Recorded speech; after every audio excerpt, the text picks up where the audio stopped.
Hey YA nerds, my name is Kaye and I like to read a lot. And welcome to another video of Kaye Reads a Lot, where I review a bunch of YA books and some other things that have to do with books, because, books are life, I guess? Anyway, this week we're going to be talking about You Should See Me in a Crown by Leah Johnson. Ooh, that was good. Obviously, this book, gorgeous cover caught my attention right away, and a lot of people on Twitter and Instagram have been talking about this book a lot since it got released this past summer. So I purchased it and figured, why not? I might as well read it. It's got a lot of things that are like super up my alley, and we'll get to talking about that, but for now, for the details, this was released June 2nd in 2020, so probably one of the newest books I've talked about.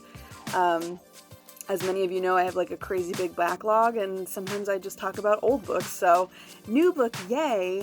It's also 336 pages, so not too bad a read. I finished it in a week, so that's not so bad. Actually, I think I finished it in less time than that. I know I read like 200 pages in one day, so I definitely plowed through this one. But according to my Goodreads, it took me a week, even though it was really like 3-ish days. But anyway, that's this one.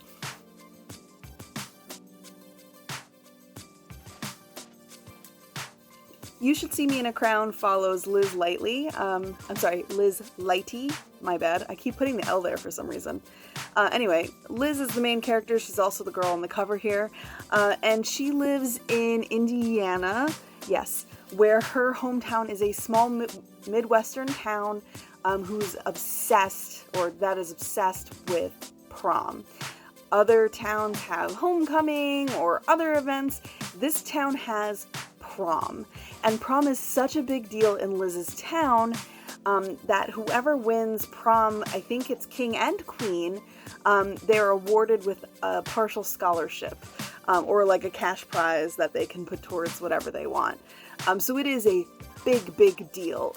It's also so much a big deal that like when the kids do promposals, they get crazy and out of hand and over the top, and some kids end up getting injured. So it is a big deal. Liz in this story is a young sapphic woman who, not just sapphic, but she's attracted to other women. She's a lesbian, and she's also a black girl, growing up kind of like on the poorer end of the scale, and she has a lot of anxiety about a lot of things, but she actually has like diagnosed anxiety, I'm pretty sure. Anyway, in the story, she's trying to get out of her small town and live a better life because her mother, had these dreams for her and then passed away at a young age. So she gets into the college of her dreams and she's ready to go off and like conquer the world, and the college pulls a scholarship that she needed to get in, or to go rather. And so she decides, well, the only way I'm going to get that money is if I win prom queen. But there's a lot of problems with that. Again, she's queer. She's like one of the few black students in her school. She's not as rich as the other kids, so there's the problem there with that. And being prom queen means you need to be in the spotlight, and Liz isn't really that person. So she has some problems going into it. There's also like the whole anxiety thing. She has like friendship issues, dating issues. She's got a lot of issues, poor girl. So it makes for like a really interesting story. And on top of that, it's like one of the newer sapphic books that have come out in the last year.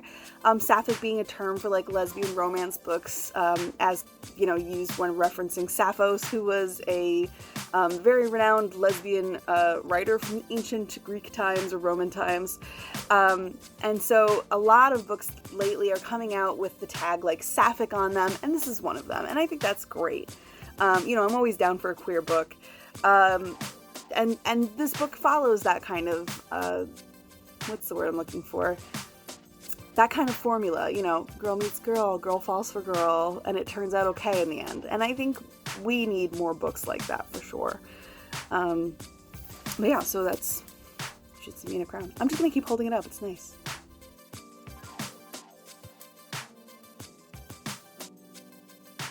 When talking about tropes for this book, there's not a lot, actually. It is kind of like a brand new book in many ways, not just because it just came out, but because it doesn't really follow a lot of the same tropes that I've seen in a lot of other books. And before we talk about the tropes, let me explain how they work again for anyone new and watching this video for the first video, in which case, welcome. I made the tropes by going through a bunch of lists of tropes that have been in YA books since the dawn of time. I also asked other librarians, my good friend Tessa, hi Tessa, and got some ideas from fan fiction and other places like TV tropes, and I compiled them all into a list of like 45 to 50 tropes that I now use to apply to books, because in my head it makes it easier to recommend books when I think of tropes. So like, if you like books that are strictly trilogies, you'd like all of these books. If you like books that have the chosen one trope and love triangles and found family, you'll like all of these same books. So in my head, tropes are great. Tropes can be seen as a negative thing. Like, for a long time, everyone rolled their eyes when you talked about the chosen one, or rolled their eyes when you talked about strong female protagonists. Now I think they're great. I think they're good for categorizing things. And that's the easiest way to recommend books, in my opinion, as a librarian. You know, like, tell me what you liked about the book. Give me the tropes you liked. So for this one, there's only 5, and I'll explain all of them as well. After the video, or during whatever, I'll put the description, the actual definitions that I use, down below in the description of this. So, the first one we have is beauty blind. Liz doesn't realize how cute she is. She has some, self-esteem issues that come through a lot. And she thinks she's, like, cool, I guess, but she doesn't know that she's gorgeous. The second one is Masquerade. Basically, she's pretending to be something she's not, or she's hiding her true self from the world. So in this case, she's hiding the fact that she's gay from the world. She doesn't want anyone to know about that. It causes a lot of issues and problems, and also, like, coming out is such a hard thing to do, so, like, who can blame her? That being said, her family kind of knows about it, and her close friends know about it, but it's the rest of the school, and she's in a competition with the rest of the school, so it causes some issues with that. We also have no car / junker car. It's been a while since I've used this one. Basically, Liz doesn't have a car. She needs to ride her bike to get around. This also kind of lends itself to, like, oh, Liz, do you need a ride somewhere? Hop in my car, says, somebody in the book I can't talk about. It's a spoiler. We also have only one friend in the world. This one shows up a lot in YA books, and I think it's mostly because it's hard to portray multiple friends for your main character. It's easier to just have your main character and their one best friend, unless, like, I was the main character in a book, in which case I have, like, 10 best friends. Yes, you can have more than one best friend. Do not fight me on that. It is a truth. But Liz has one best friend from her childhood whom she had a big fight with and is no longer friends with, so this trope applies to that. But it also applies to her current best friend, Gabby, whom she also gets into a fight with in the pages of this book. And so the trope applies for both of those. So 2 things for the price of 1.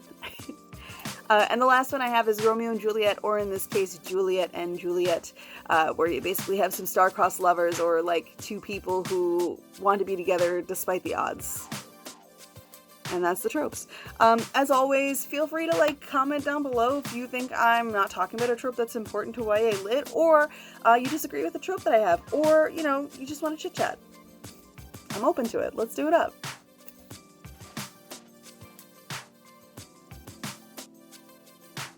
It's my favorite part when we talk about relikes and recommendations. I don't know what I drank today. Just in a good mood, I guess.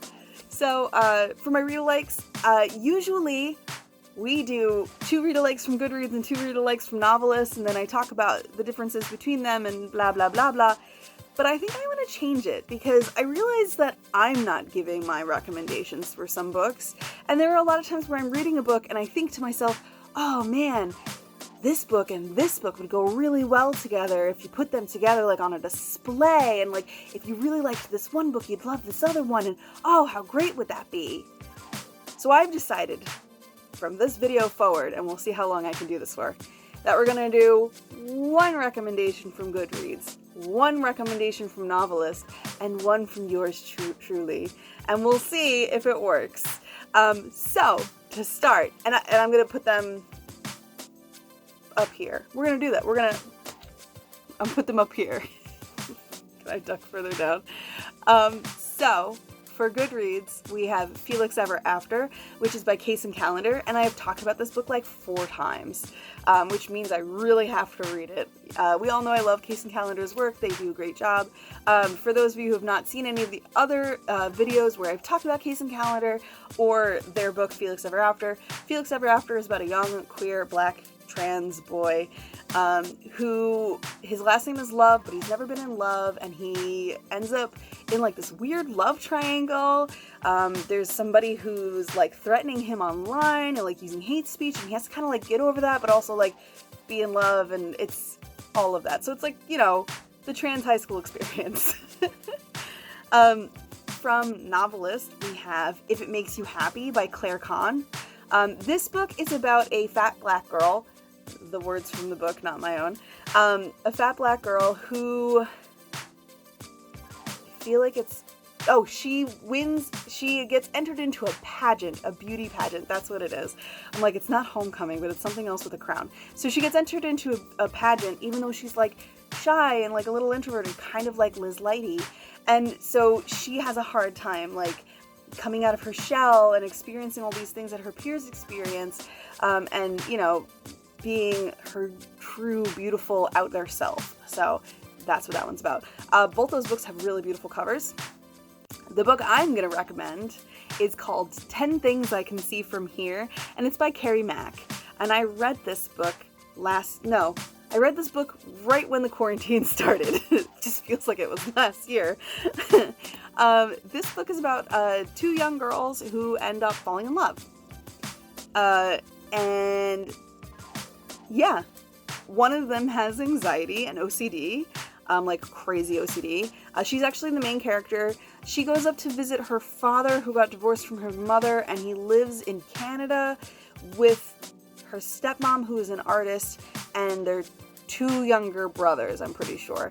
And what ends up happening is she gets onto the ferry, sees this like cute skater girl, which is why this book makes me really think of You Should See Me in a Crown, and kind of like gets a little crush on her, and then she just keeps running into this girl over and over again until they decide to go on a date together. And it's really cute and really sweet, which is why I think it would go well with You Should See Me in a Crown, because like You Should See Me in a Crown has like really cute, like adorable little love scenes between the 2 like love interests, between the main character and her love interest rather. And so does 10 Things You Should See From Here, or 10 Things I Can See From Here. It has all those like cute little, like, I just want to bottle them up. I just want to like bottle them up and save them for a rainy day. That's what I want. So those are my recommendations. As always, feel free to comment down below, we'll talk about that, whatever. And if you've read any of these and you like them, we can talk about it, or not. Whatever, man.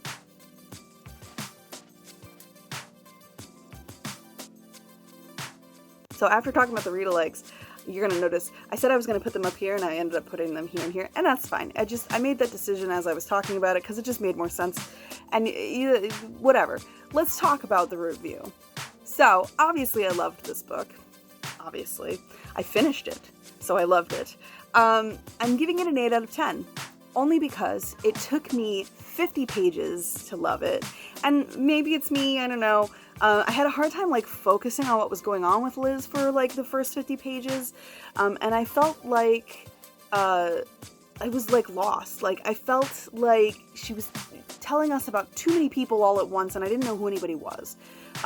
Liz does have 3 best friends. The biggest one is Gabby. And she called her Gabby in the first sentence, and then she called her G in another sentence, and I was like, wait. Same person, different person. Same person, same person. Same person. Same person?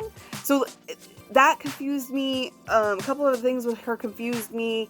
Again, it could be me. I don't have any brain cells left. Obviously, I've been like manic this whole episode. Who knows?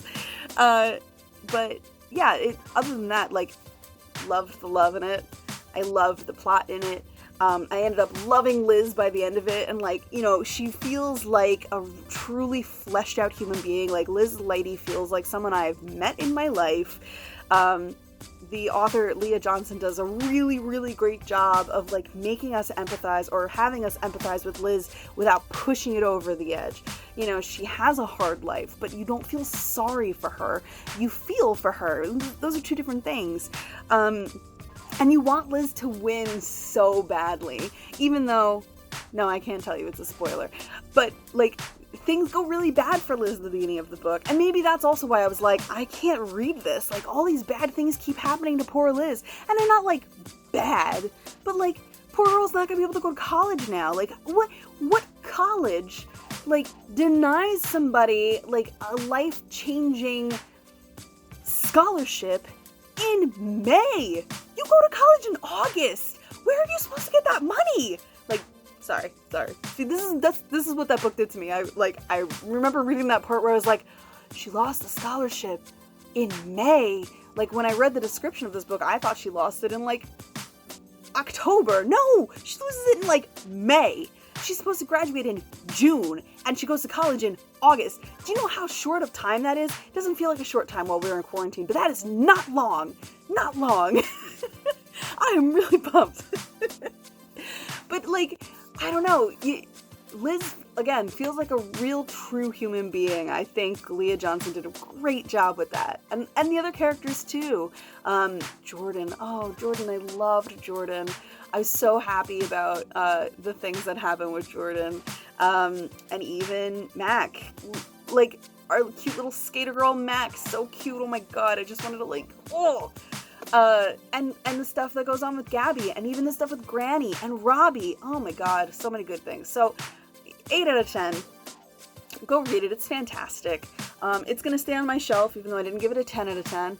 Because I mean, also I'm just trying to collect more gay books, guys. I just want more gay books. So buy it, rent it, read it. It's great. Highly recommend it. And that's it for me this week. I have screamed enough about this book, I think. My family is downstairs going, what is she doing up there? And yeah, I will probably post again next week. As usual, if you want to follow me here, go for it. We're trying to get 100 subscribers, so like, it would be cool if you did that. You don't have to ring the bell. You don't have to like. You don't have to do any of that stuff. You don't even have to follow me on Instagram or Goodreads, although the links are there. But it would be cool to get to 100, so we're almost there. And I guess that's it for me, so peace out, Wire Nerds.